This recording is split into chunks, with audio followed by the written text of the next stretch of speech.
Assalamualaikum warahmatullahi wabarakatuh. Kami dari kelompok 5 akan menjelaskan materi tentang lingkungan dan ruang lingkupnya, yang beranggotakan saya sendiri, Cut Maya Yulianti, dan teman-teman saya yang bernama Fatia Syahira, Marlina Wati, Raihan, Ramita, Winda Safitri, Angga Febriansyah, dan Muhammad Gaddafi. Baik, yang pertama saya akan menjelaskan tentang pengertian lingkungan. Lingkungan adalah kesatuan ruang segala sesuatu yang berada di sekitar makhluk hidup, baik yang berupa makhluk hidup lain, biotik, maupun benda tak hidup, abiotik, yang saling berinteraksi dan memengaruhi kelangsungan hidup serta kesejahteraan. Nah, di sini ada komponen lingkungan. Komponen lingkungan ini merupakan segala sesuatu di sekitar makhluk hidup dan mempengaruhi kehidupan mereka. Komponen lingkungan terbagi menjadi dua. Yang pertama ada biotik dan yang kedua abiotik. Komponen biotik atau hidup merupakan semua makhluk hidup. Contohnya ada manusia, hewan, tumbuhan, dan mikroorganisme. Dan yang kedua ada abiotik. Nah, abiotik ini komponen yang terdiri dari unsur fisik dan kimia yang tidak hidup, tetapi sangat berpengaruh terhadap kehidupan makhluk hidup. Contohnya ada air, udara, tanah, cahaya, suhu, dan bebatuan seperti yang telah tertera di atas. Adapun jenis-jenis lingkungan terbagi menjadi 3, yaitu yang pertama lingkungan alam. Terbentuk secara alami seperti gunung, laut, dan sungai. Yang kedua, lingkungan buatan, yaitu hasil kegiatan manusia seperti kota, taman, dan gedung.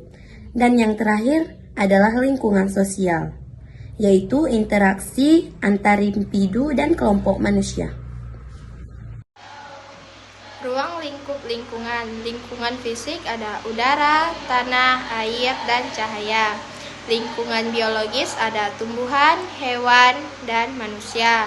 Lingkungan sosial budaya, hubungan sosial dan budaya masyarakat. Lingkungan ekonomi, aktivitas pemenuhan kebutuhan hidup.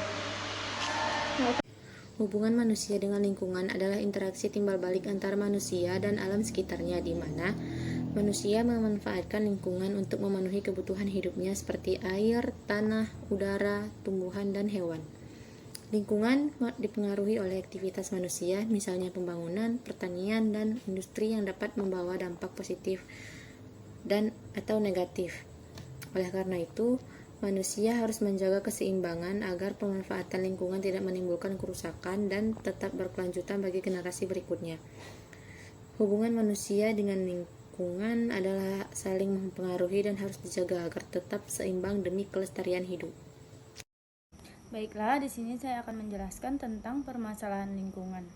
Terdapat banyak permasalahan yang ada di lingkungan seperti pencemaran air, udara, dan tanah, penebangan hutan atau deforestasi, pemanasan global dan perubahan iklim, penumpukan sampah, dan limbah industri. Upaya pelestarian lingkungan sangat penting untuk menjaga keberlanjutan hidup manusia dan makhluk hidup lainnya. Berikut adalah beberapa upaya pelestarian lingkungan yang dapat dilakukan oleh individu, kelompok, maupun pemerintah. 1. Penghijauan pohon. Menanam pohon di lahan gundul, membuat tanaman kota dan ruangan terbuka hijau, melestarikan hutan, dan mencegah penebangan liar.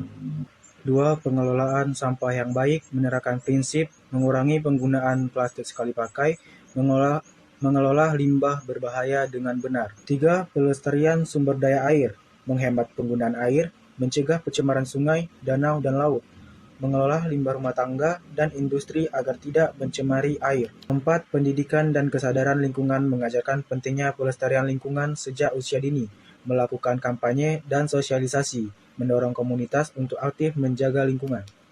Jadi, kesimpulannya lingkungan adalah segala sesuatu yang ditakdirkan makhluk hidup dan mempengaruhi kehidupannya. Manusia memiliki hubungan yang erat dengan lingkungan karena saling membutuhkan dan saling mempengaruhi. Oleh sebab itu, manusia perlu menjaga dan melestarikan lingkungan agar keseimbangan alam tetap terjaga. dan kehidupan dapat berlangsung secara berkelanjutan.